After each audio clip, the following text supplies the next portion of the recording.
The Nile Valley holds one of the oldest human stories still being lived today. Not carved into stone, not sealed inside a chamber, walked, herded, sung into memory across generations who never stopped moving. Africa's ethnic landscape is staggering in its depth. Genetic threads stretching back through migration after migration, population after population, folding into one another across tens of thousands of years. Among the most striking of these threads are the Nilotes. Ask who they are, and the easy answer is geography, the Nile Valley, South Sudan, the Great Lakes region. But that answer misses what makes them extraordinary. The Nilotes are, by measurement, among the tallest human beings on the planet. Some of the darkest skinned. Some of the leanest, most heat-adapted bodies ever documented by physical anthropologists. And they are old. Not old in the way a monument is old. Old in the way a bloodline is old. Traceable through language, through cattle culture, through a pastoralist economy that has barely changed in 3,000 years. This is the story of where they came from, how far they spread, and why their physiology still shapes elite sport today. This is the story of the Nilotes. The word Nilotic sounds technical, almost bureaucratic. It isn't. It comes from the Nile itself, specifically the Upper Nile and its tributaries, the corridor of water and floodplain where most Nilo-Saharan-speaking peoples have lived for millennia. The Nilotes are the peoples indigenous to that valley. Their languages, their cattle, their cosmology, all of it traces back to that river system, the way a delta traces back to a single source upstream. Geographically, the Nilotes are not confined to one country or one landscape. They stretch across South Sudan, Ethiopia, Uganda, Kenya, the Democratic Republic of Congo, Rwanda, and Tanzania, a footprint that spans the African Great Lakes region and the Eastern Rift in a way few ethnolinguistic groups can claim. In South Sudan alone, Nilotic peoples make up the majority of the population, and the region is widely believed to be the original point from which they dispersed outward. Across the continent, they rank as the second most numerous grouping after the Bantu peoples, a scale that is easy to underestimate until you start counting the nations they inhabit. Religiously, the picture is layered rather than singular. Christianity has taken deep root among Nilotic communities, but it exists alongside, not in place of, older traditional systems. Among them, the Dinka religion, which still shapes belief and ritual life today. For much of the 20th century, the terms Nilotic and Nilote carried a different, uncomfortable weight, used as racial subclassifications built on observed body morphology rather than genuine ancestry or culture. That framework has since been abandoned. Modern scholars no longer sort human beings by physical measurement. Instead, the classification rests on something more solid: language. What ties the Nilotes together is not stature or skin tone. It is a shared linguistic inheritance, passed mother to child, across a river valley that has shaped human life for longer than most civilizations have existed at all. Language is where the Nilotic story actually gets precise. Where geography blurs at the edges, linguistics draws a clean map, and that map splits the Nilotic peoples into three distinct branches, each with its own territory, its own dialects, its own history of movement. The first is Eastern Nilotic, spoken across southwestern Ethiopia, eastern South Sudan, northeastern Uganda, western Kenya, and northern Tanzania. This branch includes some of the most internationally recognized Nilotic languages in the world, Turkana and Maasai among them. These are the names most outsiders already know, even if they've never heard the word Nilotic itself. The second branch is Southern Nilotic, spoken by populations across western Kenya, northern Tanzania, and eastern Uganda. It's a smaller geographic footprint than its eastern counterpart, but no less significant. This is the branch tied closely to some of the highland pastoralist communities, whose physiology later became famous for an entirely different reason: distance running. which we'll return to later in this story. The third is Western Nilotic, the broadest and, in many ways, the most historically dominant branch. It stretches across South Sudan, northeastern Democratic Republic of Congo, northern Uganda, southwestern Kenya, northern Tanzania, and southwestern Ethiopia. This branch includes the Dinka and Nuer languages, along with the Luo languages, a family whose speakers extend from the Sudd marshlands all the way down to the shores of Lake Victoria. 3 branches, 1 linguistic root system, and within each branch, entire nations of people whose ancestors, according to genetic and archaeological evidence, once occupied a single homeland east of the Nile, before spreading outward over thousands of years, carrying language, cattle, and cosmology with them into new territory, new climates, and eventually, new identities that still exist today. Numbers alone tell part of the story. The Nilotic peoples constitute the bulk of South Sudan's population, and within that population, one group towers above the rest, literally and demographically. The Dinka are the largest Nilotic ethnic group, and their internal diversity is staggering. As many as 25 distinct ethnic subdivisions exist under the single name Dinka, each with its own clan structures, cattle camp traditions, and local variations in language and custom. Close behind them are the Nuer, the second largest Nilotic group, followed by the Shilluk, a people whose political history, as we'll see later, once rivaled that of entire kingdoms. Together, the Dinka, Nuer, and Shilluk form the backbone of South Sudan's Nilotic identity, but they are far from the whole picture. In Uganda, the Nilotic presence takes a different shape entirely. Here, you find the Lango peoples, the Eteso, the Sebe, and the Karamojong communities, whose names rarely appear in international headlines, but whose roots run just as deep into the Nilotic linguistic family. Across East Africa more broadly, anthropologists have traditionally sorted Nilotic populations into 3 functional groupings: the Plains Nilotes, the River Lake Nilotes, and the Luo, who form their own extended cluster within the broader Luo family. Beyond these, the Highland Nilotes split further still, into the Kalenjin and the Datuga. What emerges from this is not a single people, but a constellation dozens of distinct ethnic identities spread across 8 modern nations, unified not by borders or governments, but by a shared linguistic and cultural inheritance stretching back thousands of years. Every name on this list is a thread. Pull on any one of them, and it leads back to the same origin point, the Nile Valley, and the ancestors who first called it home. To understand where the Nilotes came from, you have to go back further than any written record, back to a period scholars call the Proto-Nilotic Unity, which is believed to have emerged by the 3rd millennium BCE. Before that, an even older and broader linguistic community existed, the Eastern Sudanic Unity, a grouping considerably older still, likely dating back to around the 5th millennium BCE. Somewhere within that deep timeline, the ancestors of today's Nilotic peoples split off and began forming a distinct identity of their own. The location of that original split matters. The early Nilotic speakers are believed to have lived east of the Nile, in what is now South Sudan, a homeland that would later become the launching point for waves of migration across the continent. And, crucially, the development of this Proto-Nilotic identity appears to be tied directly to one transformative technology: the domestication of livestock. Cattle were not incidental to Nilotic culture.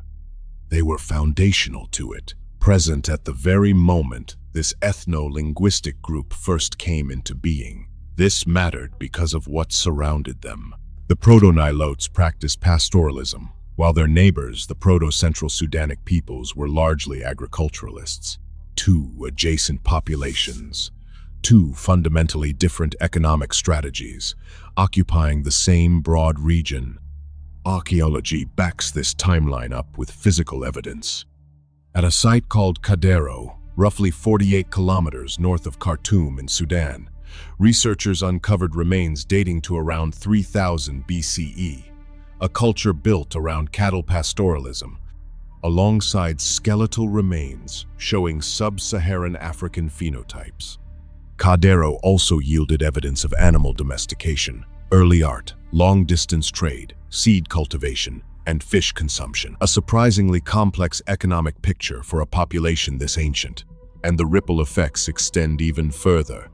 Genetic and linguistic studies now show that the Nubian peoples of northern Sudan and southern Egypt descend from a population closely related to the early Nilotes before absorbing significant genetic input from Middle Eastern and East African populations later on. Migration is where the Nilotic story stops being local and becomes continental. Linguistic evidence points to an early southward expansion out of the original Nilotic homeland, beginning around the 2nd millennium BCE, a slow generational movement of people, language, and cattle pushing outward from South Sudan into new territory. The southern Nilotic communities involved in this expansion eventually reached western Kenya by approximately 1500 BCE. That arrival came shortly before iron technology reached East Africa, meaning these early Nilotic-speaking groups, among them the ancestors of the Dinka, Shilluk, and Luo, established themselves in the region using older tools and older methods before the technological shift that would later reshape the entire continent's economic landscape. This wasn't a movement into empty land. The group spread from the Sudd marshlands, a vast wetland region where archaeological evidence shows transhumant cattle raising had already been practiced continuously since 3000 BCE. That continuity is remarkable in itself. It suggests the Nilotic pastoralist culture in that specific region may represent an unbroken thread stretching back for thousands of years, adapting to new landscapes without abandoning its core identity. Later, waves of Nilotic expansion out of the Sudd marshes coincided with major historical upheaval elsewhere, specifically the collapse of the Christian Nubian kingdoms of Makuria and Alodia, and the simultaneous penetration of Arab traders into central Sudan. That collision of historical forces may have reshaped Nilotic material culture directly. Contact with Arab traders and South Sudanese neighbors likely introduced new breeds of humpless cattle into Nilotic herds, a shift that may help explain how certain Nilotic-speaking groups, particularly the Shilluk, expanded to dominate large stretches of territory in the centuries that followed. If you want to trace your own ancestry back through migrations like this one, if the Nilotes are part of your bloodline, or you simply want to see how far back your own raw DNA data can take you, I put together a 3-volume PDF bundle over at the OriginDNA website. It walks you through how to read your raw data and uncover connections beyond what standard consumer tests show you. Links in the description. But stay with me, because what comes next covers the kingdoms these migrations eventually built, and that part is worth seeing all the way through. By the 16th century, one Nilotic group had risen above all the rest in political power, the Kalo, known to Arabs and Europeans as the Shilluk. Their expansion east to the banks of the White Nile is credited to a single figure, a legendary leader named Nyikang, said to have ruled the kingdom of Luak Kolo between 1490 and 1517. Under his leadership, the Kalo didn't just settle territory. They built a functioning state. The Kolo gained control of the entire west bank of the Nile, stretching as far north as Kasti in modern Sudan. There, they established an economy resting on 3 pillars: cattle raising, cereal farming, and fishing, organized around small villages strung along the length of the river. Over time, the Kolo developed an intensive agricultural system, and by the 17th century, the population density across Kolo lands had reached levels comparable to the Egyptian lowlands themselves. That comparison is worth sitting with. This was not a loose confederation of herders. This was a densely settled, agriculturally sophisticated kingdom. Not every Nilotic group followed the same path. The Dinka remained in the Sudd region, holding on to their transhumant pastoral economy and staying largely isolated from outside political entanglements. The Kalo took the opposite route, becoming deeply involved in regional affairs partly because geography demanded it. The Kalo controlled the west bank of the White Nile, but the opposite bank belonged to the Funj Sultanate, and the border between them was rarely peaceful. The Kalo held a strategic advantage, control of the river itself. Let them stage rapid raids by war canoe, striking distant areas with speed the Funj struggled to match. But the Funj had their own answer, a standing army built around armored cavalry, a force that let them dominate the open plains of the Sahel.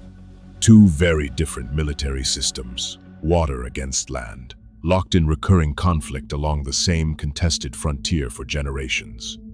Nilotic religious life is not one system, but two living side-by-side Christianity, adopted over centuries of contact and conversion, and traditional belief systems that predate it by thousands of years. Nowhere is that old Alea richer than in Dinka religion, which holds one of the most fully developed pantheons among Nilotic peoples. At the center of Dinka cosmology sits Nialik, the supreme creator, God, ruler of the sky and rain, and sovereign over every spirit beneath him. Nialik isn't a distant, hands-off deity.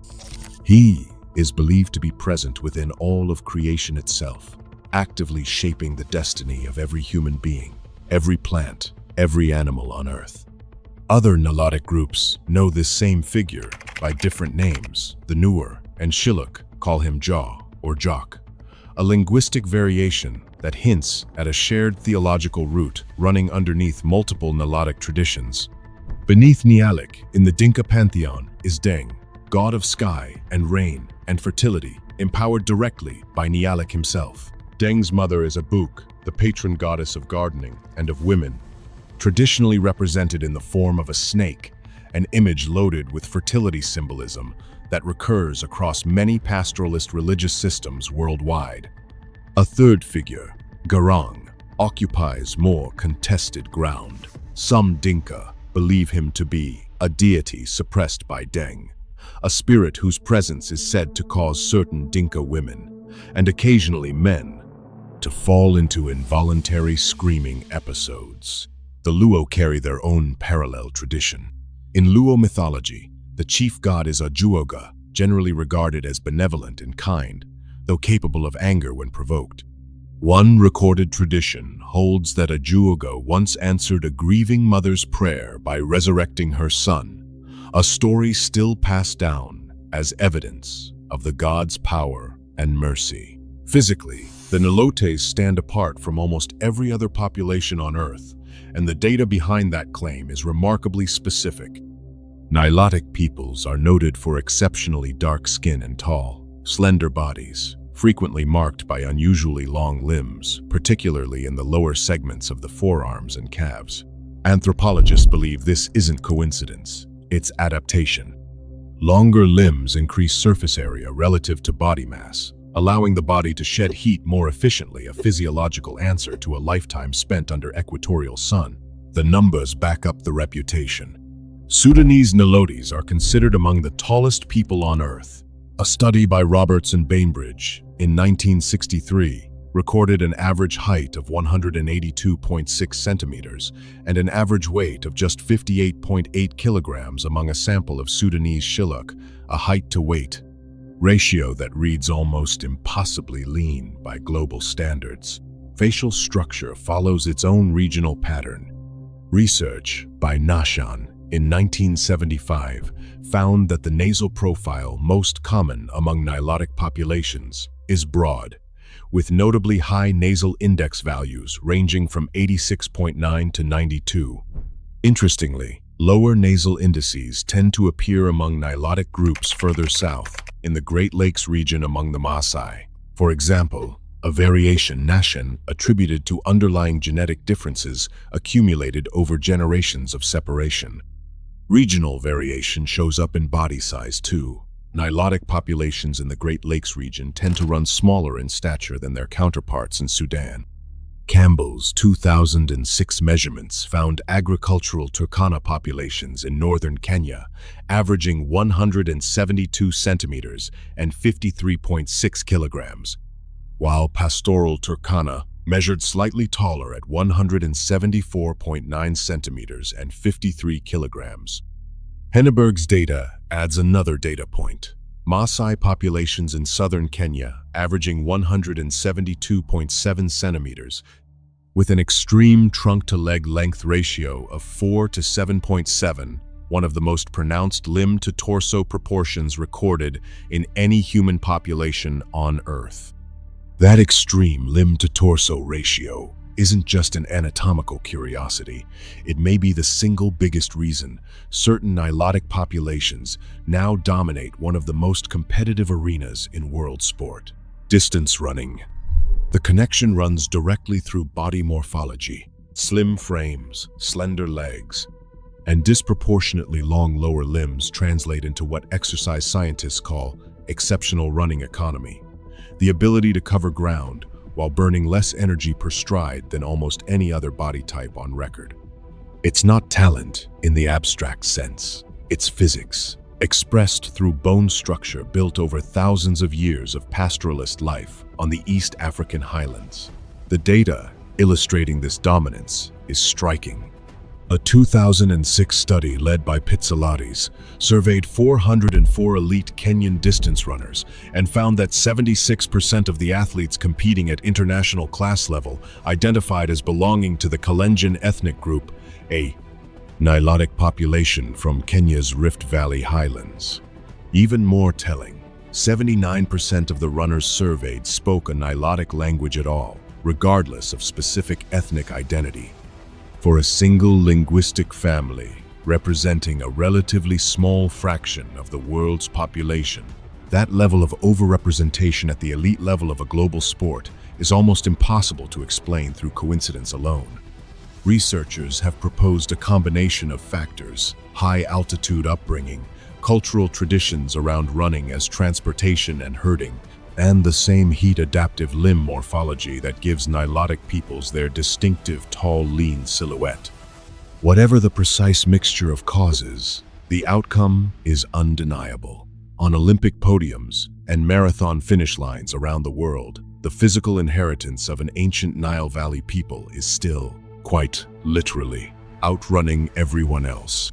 After thousands of years of migration, kingdom building, and adaptation, what remains most striking about the Nilotes isn't any single achievement, it's continuity. Across 8 modern nations and dozens of distinct ethnic identities, the core of Nilotic life has stayed remarkably intact. Cattle at the center of the economy, pastoralism as a way of organizing time and territory, and oral tradition carrying history forward in the absence of written records. Much of what we know about Nilotic origins survives not because it was carved into stone or sealed in an archive, but because it was spoken generation after generation.